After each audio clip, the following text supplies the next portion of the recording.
The jealous sisters curse over her sister's hips. It was the day everyone gathered at the village square to celebrate the harvest festival when Ngozi, a young woman with the most beautiful hips, vanished.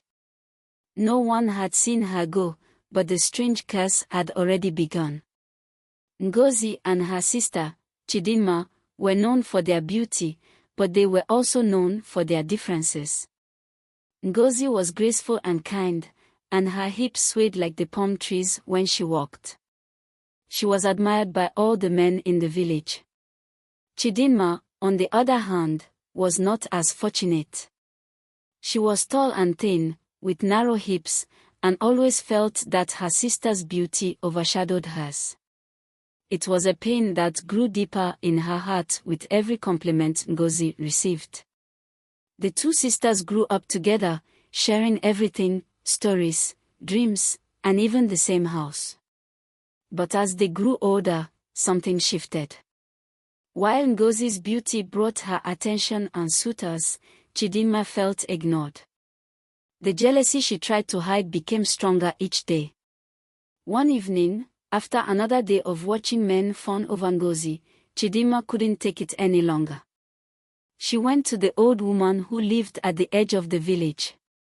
The woman was known for her mysterious ways and knowledge of things that others dared not speak of.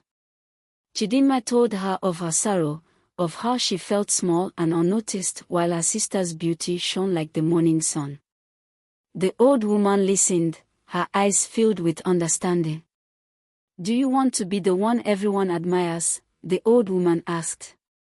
"Yes," Chidinma replied, her voice trembling. "I want to be like my sister. I want to have her hips, her beauty, her life."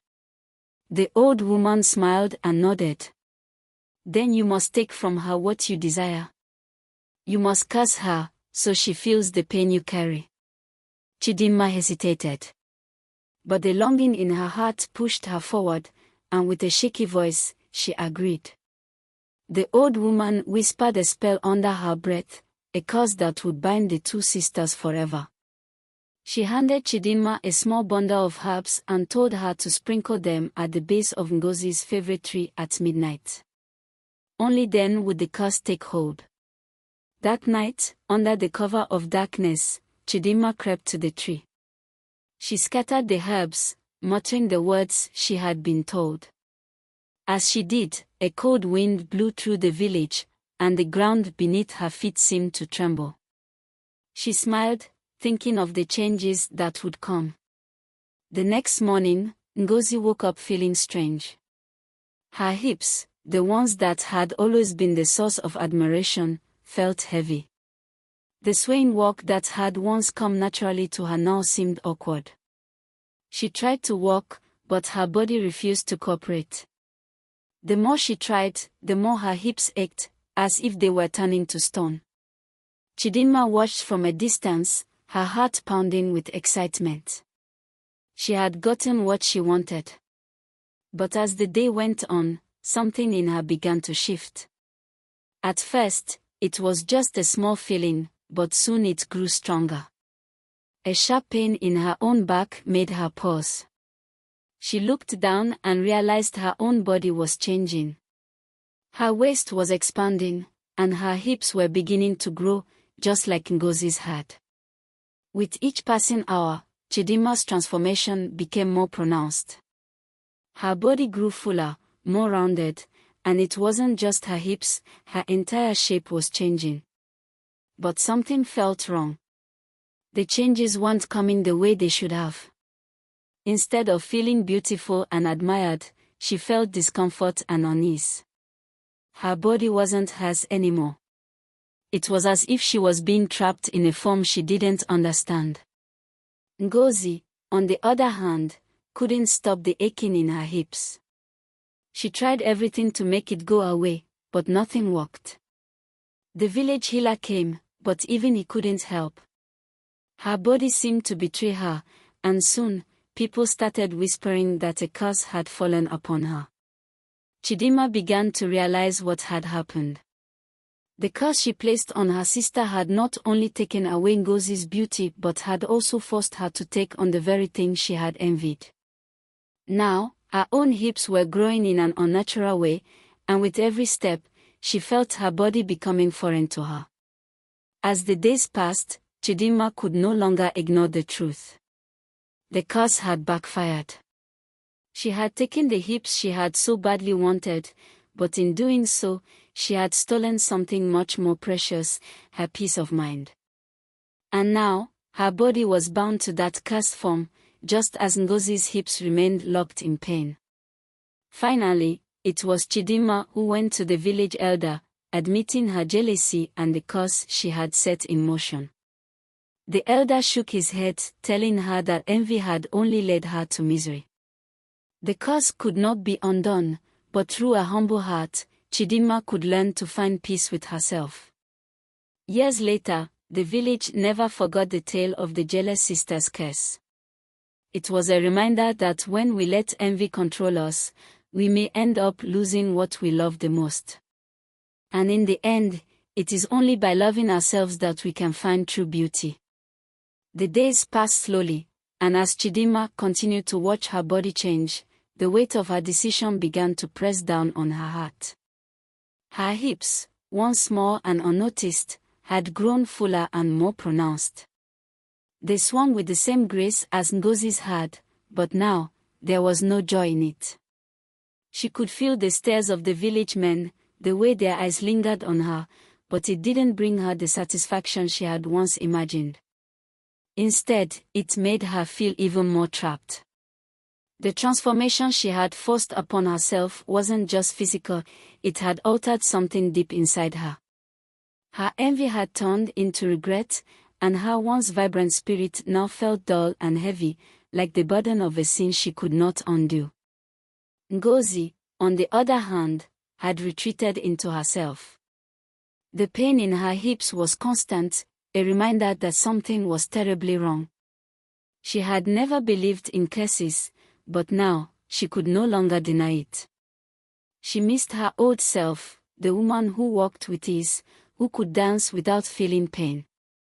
She could hardly sleep at night, her body twisted in search of comfort that never came.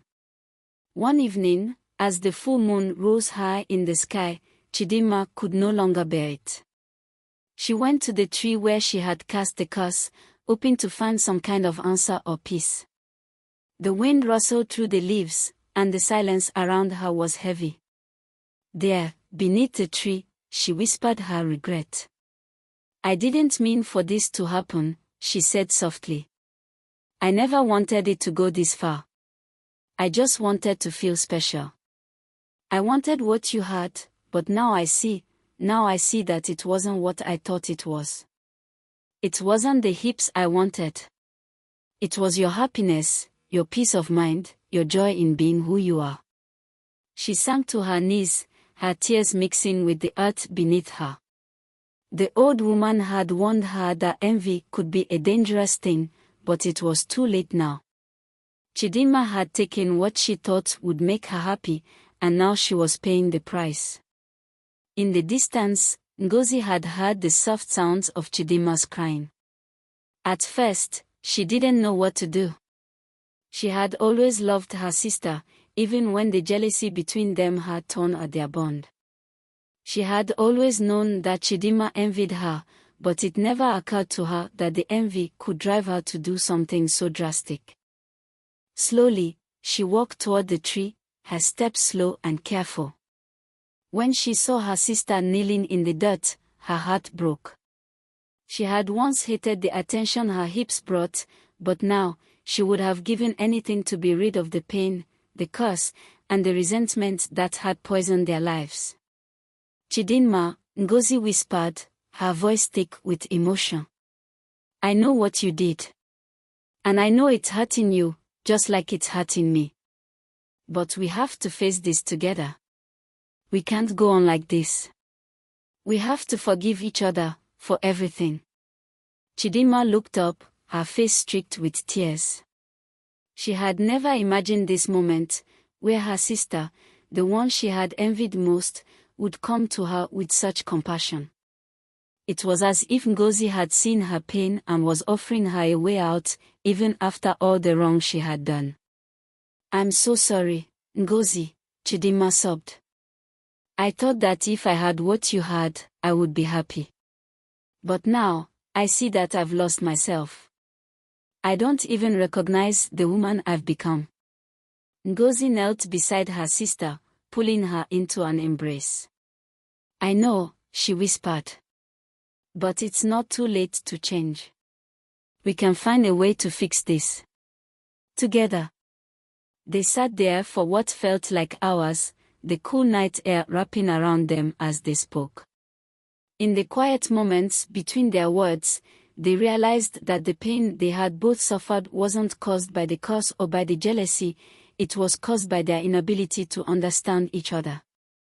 They had both been trapped in their own insecurities, thinking that what the other had would make them whole. As the first light of dawn broke through the trees, they stood up, hand in hand. Chidinma knew that the curse might never fully leave them, but she had learned a powerful lesson. True beauty was not in the shape of her hips, but in the kindness, humility, and understanding they had finally found in each other. And as for Ngozi, her pain had not disappeared, but in forgiving her sister, she had found a path to heal. But even with their newfound understanding, the curse still held on. The transformation that had begun was irreversible. Chidinma's hips were larger now, and they swayed with every step she took, just like Ngozi's had once done. But instead of resenting them, Chidinma learned to carry her body with pride, no longer seeing it as a symbol of envy, but as a part of herself. As the seasons passed, the bond between the two sisters grew stronger. They no longer competed for the attention of the village or the affection of the men. They had learned that true beauty came from within, and that no amount of envy or jealousy could ever change the love they shared. But deep in the heart of the village, the old woman who had whispered the curse into Chidinma's ear watched from afar, knowing that the curse had served its purpose. It had forced two sisters to confront their deepest fears and misunderstandings, and in doing so, had allowed them to heal. The curse had not been about the hips, or even the jealousy, it had been about the lesson of love, forgiveness, and self-acceptance.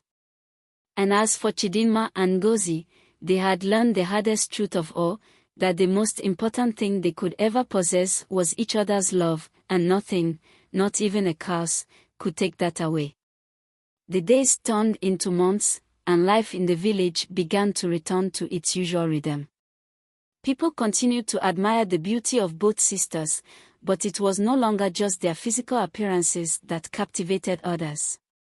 It was the quiet strength they now carried in their hearts, the bond that had been mended through understanding and forgiveness. Chidinma's hips remained wide and swayed as she walked, just as Ngozi's had once done. But now, instead of avoiding the gaze of the villagers, she held her head high. She realized that her body was just one part of who she was, and it no longer defined her worth.